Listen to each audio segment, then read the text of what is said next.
Hi, for legal reasons, I'm David Attenborough.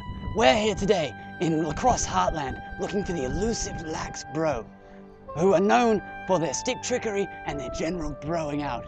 Come with me, we'll see what we can find. This is it, this is exactly what we've been looking for. You can tell here that we found a Lax Bro. You can tell by the extended sock that is pushed all the way up to an extreme measure that you wouldn't see on a regular human being.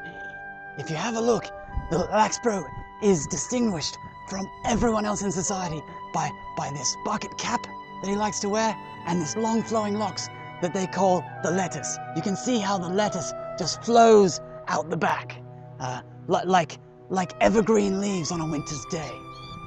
Oh, he's on the phone. Let's see what he has to say. John, what up, brother? How you doing, man? You trying to hit up the beach and twist some twine this weekend?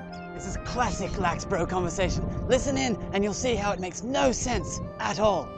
Yeah, I gotta go string a few heads, then we can go to that kegger after that, I promised. Can I help you? Yeah. Oh, the birds are nice. Yeah, I gotta go, man. Some weird guy's looking at me. I'll see you.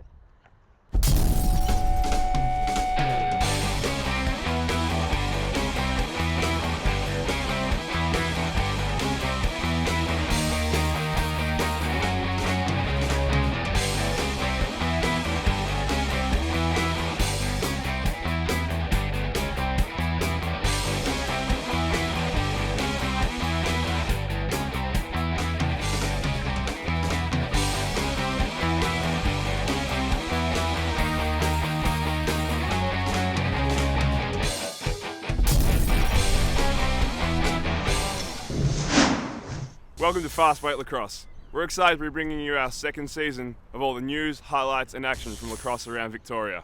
Coming up in this episode, all the highlights from round 1 at Bendigo, an interview with new Lacrosse Victoria President Tim Fry, Hayley Stefanos gives us some fundamentals on the women's game, and a club profile on Caulfield. But first, here's Em with the news.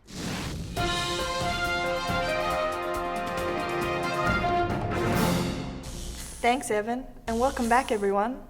Australia has been having an exciting year in lacrosse. Last month, Footscray Lacrosse Club hosted the Down Under Cup, where teams from Australia, Japan, New Zealand and America competed for the win. Victoria came out on top in the men's competition, and Australia's gold team took first place in the women's.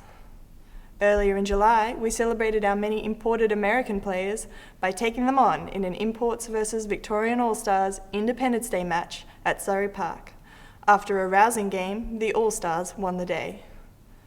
We are very proud of our Australian under-19 team, who, mostly self-funded, managed to make it over to Finland for the World Championships last week. Australia had some exciting matches over the week, and next episode we will include final results and rankings for the countries involved. The trip also included travel to the USA, our boys showing off some skills and some swag to the local teams, including this flashy behind-the-back goal from goalie Jared Lee. Now to the ladders here in Victoria. As of round 12, in state men's, Williamstown is on top, followed by Malvern and Surrey Park. In women's, Newport leads, followed by Footscray and Williamstown. And now, on a sad note, we would like to extend our condolences to the friends and family of Chris Sanderson, who recently passed away. Chris was a lacrosse champion, well loved in the Australian lacrosse community, and an inspiration to lacrosse players around the world. After his diagnosis with cancer, he went on to play for Canada in the 2010 World Championships and was named All-World Goalkeeper. He will be dearly missed. If you want to send us your lacrosse news, you can go on our Facebook, YouTube, or our Twitter account. I'm Emily Kronborg, keeping you up to date with all the fast-breaking news. Round 1 of State League Lacrosse here at Bendigo as we see central contenders MCC taking on the Western Warriors Footscray. It's fast, they can really do some damage. Ball moves to the left. Egan takes a crank shot. Oh, great save from Ahrens. Ahrens has the reflexes of a control, cat. I think, that can help win a match. Yeah, well, look, they played so well last year that they probably... More dodges from behind. Sorry to interrupt you there, Bertie, but that's a fantastic... That's the great thing about Footscray is that they will just take their time sometimes, and sometimes they'll charge in. Lowison passes to Stiglitz on the crease. Gets the goal, one-on-one. Should have hit him, but look at him. He's a huge man. Footscray can just get themselves in these positions. Great slide there from number 12, Nielsen. An overcommit from Dan Stiglitz. MCC looks to clear the ball. But a wayward pass sees it go on the ground. Footscray with possession. Lawson behind. Slows it down. Chris Plum on the crease. Gets the goal. Chris Plum just wandered through there. Guys know how to move a ball well. Move to the top. Quick ball movement. Over to the right hand side. One-on-one with the goalie. Number 5. Stiglitz gets the goal. One-on-one. Does it again. And a bit of biffo after the goal seems there. Halfway. 1, 2, 3, 4 players charging down. Bullock. Man with a plan. Passes off to Hyde. Marty Hyde gets the goal. One-on-one. Dodging Something from that got them behind. as far as they did last year. Chris Plum passes to Moore. Dodges in. One-on-one. Lands in the crease and gets the goal. Dynamite work. He was lucky he didn't. MCC doing well here on the right-hand side. Charging. Looking for that pass. No, that's a turn, and Crank gets the goal. I guess the goalie was blindsided. That's a great We goal. see Footscray holding it behind the net. Yeah, moving to the left-hand side. Offloaded to the top. Moore. 4 steps. You can't give him 4 steps. Comes off the goalie's stick, and he gets the goal. Moore has 3, but I can't remember off the top of my head who it is. Such a strong forward line MCC has. A bounce crank shot. Egan gets the goal. Irons just couldn't get to it. In a game that saw 25 goals, MCC just didn't have enough to come out on top as Footscray won 15-10. A repeat of last year's State League opener, round 1 this year sees Malvern taking on Eltham. Malvern versus Eltham. Yeah, do you remember what the result was there, Gus? I think Malvern won. Oh my god, a great shot there from Jenkinson. Hits the top again. With possession. Behind. Dodging right. 3 steps. Shoots low. Norton. Josh Norton gets the goal. Dynamite work there. Pass to the middle. That's Redick. Takes 1 hit. A good slide. That's 2 hits. Maintains possession. Oh, hit Pushed in the behind. back. The That's foul has been thrown. He still holds the ball. 2 flags. Wade Hammond. And a missed shot. Good effort there. Wade Hammond was open at the top. And Malvern wins it. Charging out Jenkinson on his right. Passes across. Low, 1 on the crease. Oh my god, that's Norton. Gets the goal. What do I always say, Birdie? Moved at the top. Garrett. Charging in his right hand. Running to the right. Great goal. Uses the sun again. Fantastic work. They are due to have Caleb Hall coming back into the team. But they are a few men short this season. Alright, ball's moving well. That's a shot there from Kendall. Hits it on his left hand. Shoots it low and gets the goal. What can I say? Yeah, well, there's been a few goals scored, and every time it goes back to the face-off. Jenkinson offloads to Lettieri. 4 steps. Hits the goal from 2 meters inside the restraining line. Great work. That's Garrett. Moving to the left-hand side of the field. Trying to get past Big Timmy Fry. He's Turns him lost back. his footing. Offloads to Norton. 2 steps and gets the goal. Great work, and that's a great camera. You just got to go for it. That's what I always say. Well, it is what you always say, Gus. You do say it a lot. McGrath Campbell, a fantastic pick set for him, and he gets the goal. Can't do much. Well, Stiglitz gets the ground ball. Ratchie on the crease. And big gets a quick late hit in his back. Gets up. We've got Eltham in the forward line. Jair Mbatza's taking it from the top. Hammond takes it down low to Stiglitz in the center, and a quick stick. Boom! That is... And what a hard-fought game it was. Unfortunately, Eltham couldn't come out on top as Malvern won 12-7. Coming up after the break, more lacrosse highlights from Bendigo and an interview with Lacrosse Victoria President Tim Fry. Don't go away.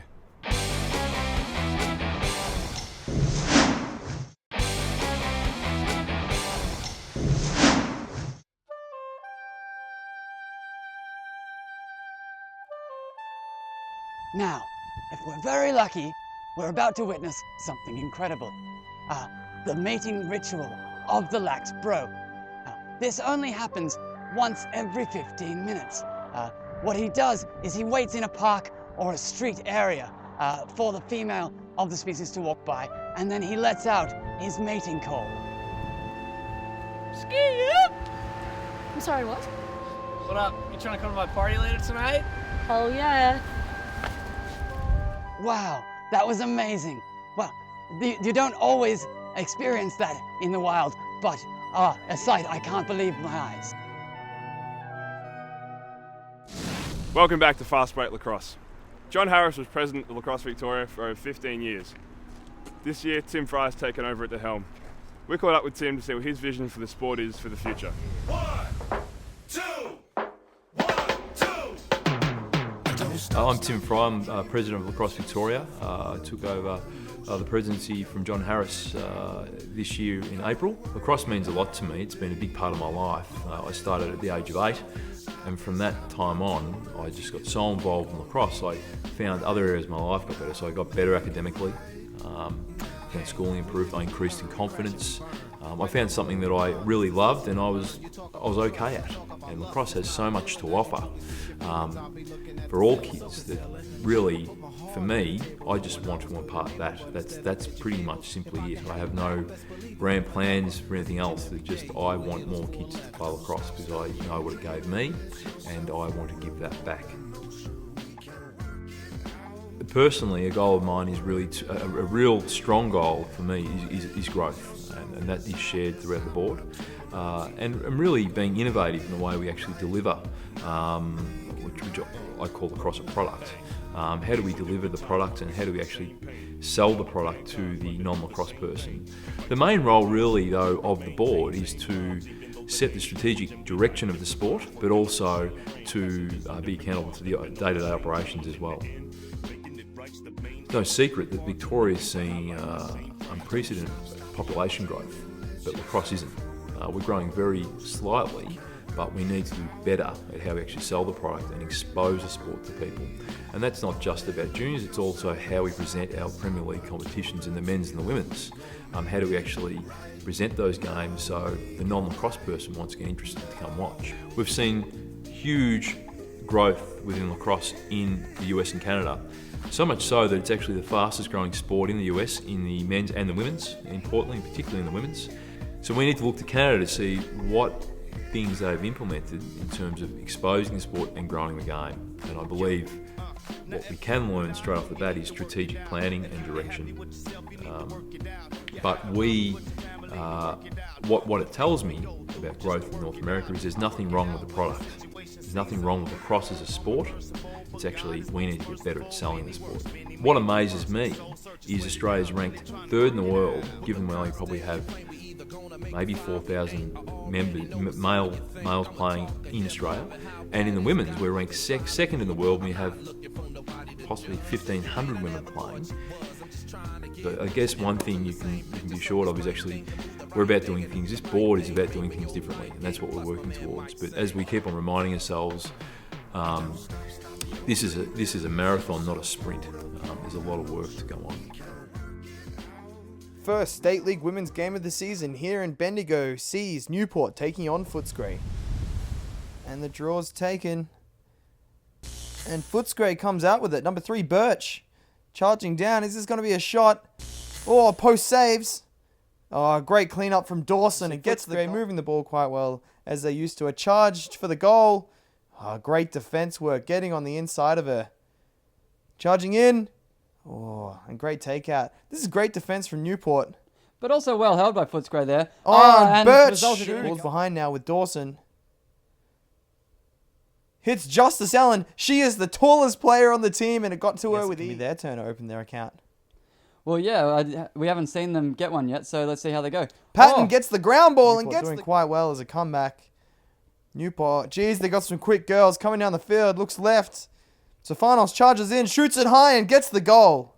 Ball's behind now. Great ball movement. That's a dodge. Pushes her back out. Fantastic work.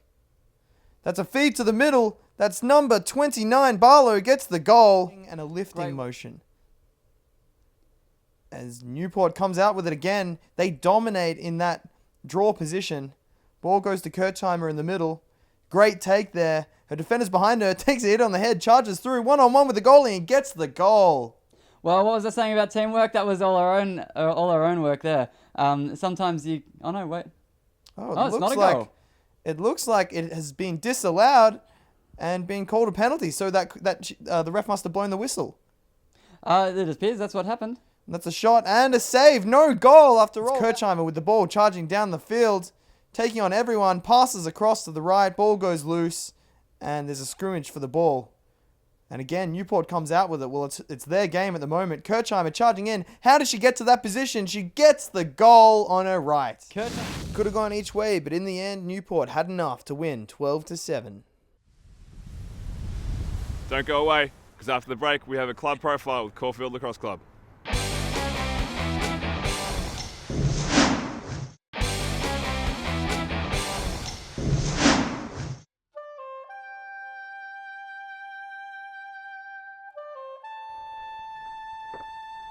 Now, we're about to witness something absolutely amazing.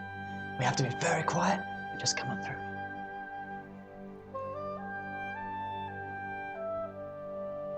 Now, this is exactly what I was talking about.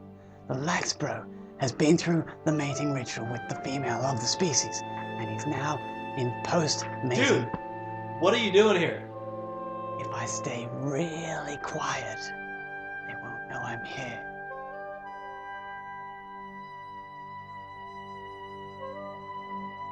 Get out! Okay. Jesus, some people. Coming up later in the show, Australian champion Hayley Stefanos gives us the fundamentals on women's lacrosse. But first, here's a profile on Caulfield Lacrosse Club.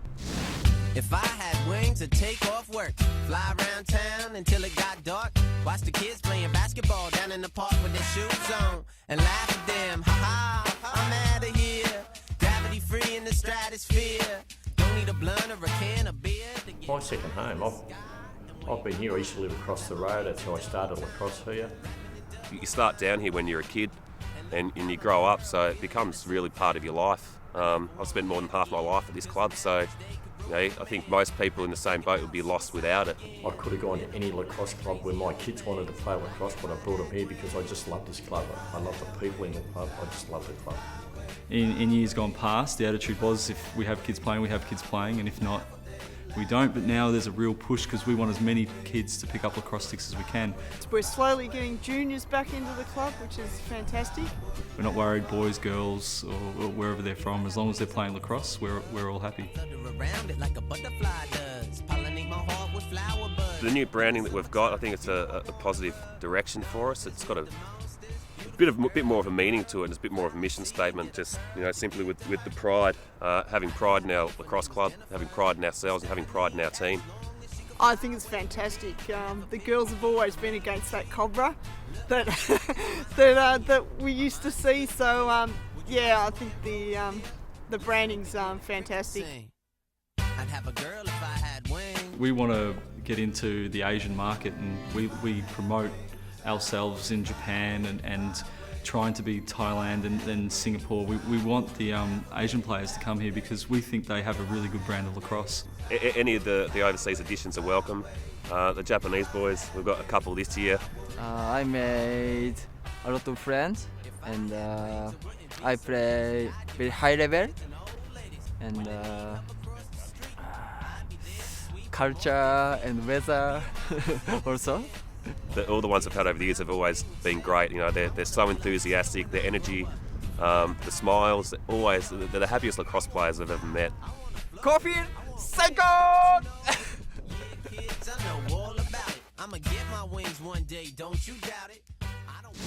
Round 1 of State League Men's here in Bendigo as we see neighbours Camberwell taking on Caulfield in what's expected to be a heated battle. See Robbie Stark in the forward on his right hand, rolls to his left, charges into the crease, uncontested, jump shot and gets the goal. Big shot there, that's Robbie Stark's bread and See butter. this retaliation so early in the game. So see Campbell moving the ball quite well around the crease. Charge in from Anderson, passes to Eason on the crease and gets the goal. Dynamite work. Caulfield, calm and controlling. Oh, look at this, he's charging in and out. Solid defense work there. The pass goes to the right-hand side. Ikagawa, the Japanese import, passes to Brendan Rodriguez around the back and gets the goal. Boom! Great little flick there from Ikagawa. You can see Rodriguez. Great control again. Campbell passing across the top. Of course, Caulfield in a man-down situation. 5-zone in play. Ball's moving quite well. Behind. Move to the right-hand side. It's at the top. That's a hard crank shot from Lander. Hits the bottom and gets the goal. Well, you've got to play the game. Exactly. Okay, so Sato dodging, changing hands. Oh, a wayward pass, drops to the ground. Stark tries to clear it up. Oh my God, but Townley gets the ground ball and gets the goal. Goalie could either way, even though Caulfield are up at the moment. They have been pretty dominant, but Campbell has shown some good stuff. Smith shoots. Oh, great save from keeper Truan. And then Ikagawa gets the ball and runs around and gets the goal. Boys in the face. Oh, Robbie Stark comes out with it again. Charging down. Looks to Townley again. These boys run that play into their plans. I think that's the biggest issue here. Meehan with the shot. Oh, great save from Forbes. Pops it up. Loses possession. He charges out trying to pick it up. Can't get control as the ball goes behind. Lander gets the ground ball. Oh, jump shot, lands in the crease but gets the goal. Well, look, as a goal. Solid job charging down the field. That's Gluttony on the right-hand side. Looks for a long pass to the left-hand side where Kerr gets it and shoots, and Forbes does not. Scrappy in the midfield. Oh, great ground ball there. Offloaded to Townley. Ikagawa on the right. Rodriguez in the middle gets the goal. That is fast. Looks like they're going to run away with it. Number 43. Scrappy game. A scrappy game. Man kicks the ball out. And a ground ball's picked up really well by Lander and gets the goal. Puts it in over the top of Tim Forbes. An unexpected result sees Caulfield defeating Camberwell 17-9. The feature match of this round is the repeat of last year's grand final. Surrey taking on Williamstown. How much Nicholas loves that sweep. He'll come around, he's going to take it and look to shoot on his right hand. Great save from Tillison. Excellent work. Sooner rather than later. Ball's moved. Behind on the crease, Morlang. Charging in, rolls, looks to Wilkinson on the crease. A jump shot lands in the circle, but Tillison just couldn't. They love that ball. Move to the top. Oh, it's such good ball movement. The right-hand side. Jennings, an underarm shot, bounces and hits the back of the net. Great position at the moment. Shoots it. Oh, saves it as if it's nothing. He makes it look easy, doesn't he? Oh, coming out of the field, one-on-one. Oh, nearly has his head taken off there. That is clever dodging from keeper Tillison. Moving down the field now, right in the middle. Ball's on the right-hand side. Number 2, Otley shoots. Ah, great. Sorry now, on the right-hand side. At the top, Pepperell peppers it. Oh, good save from Evan Willis. And a fast break might just be in effect here. Williamstown moving down on the left-hand side. That's Jennings, rolls, shoots it low, gets the goal. That's the third bounce shot. With bottom left, one on the crease. Steps, fantastic work from number 17, Spreadborough. I think control has a big effect on it. Yeah, well, if you can control the ball, you control the game. Exactly right. Spreadborough shoots on his left again. Sticks side high, and Willis just couldn't. From that out ball as Lawman charges in, dodges onto his right, and puts it in on his left. That's why you find the short pole D. Garnsworthy, Brooklyn charge. Right, Darren Nicholas on the crease, one-on-one with Tillison and gets the goal. No worries. Easy as you'd like. Takes the hit. That's a jump. Spreadborough hits the bottom left-hand corner and gets the goal. Always a fierce game, but in the end, Williamstown were able to come out on top, 7-3.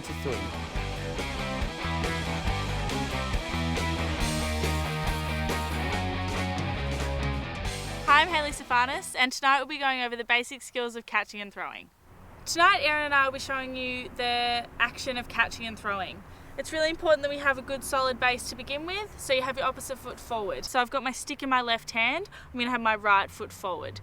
Then I want to have my hand around shoulder width apart. Okay, too high we just don't get enough leverage, and too low there's just not enough control. So right in the middle is really comfortable. Then I want to make sure that my front shoulder is facing my target, so then when I'm following through, it's going to be accurate. And then in the motion itself, we're pulling with that bottom hand and pushing with the top hand, and then making sure we follow all the way through after we release the ball. So I push and pull and follow through. Soft catch, push and pull, follow through. And then it's really important when you're catching the ball that you give with it a bit. We don't have very big pockets in the women's game, so you want to be able to nurture the ball a bit and make sure it doesn't fall out. Well, I hope you found that helpful tonight. Just remember, with passing and catching, you actually don't even need a teammate. You can just find a wall and just get lots of reps in. Thanks for watching the first episode of Fast Break Lacrosse for 2012. You can follow us on Facebook, YouTube and Twitter, and for more information about lacrosse, go to lacrossevictoria.com.au. I'm Evan Willis, thanks for watching.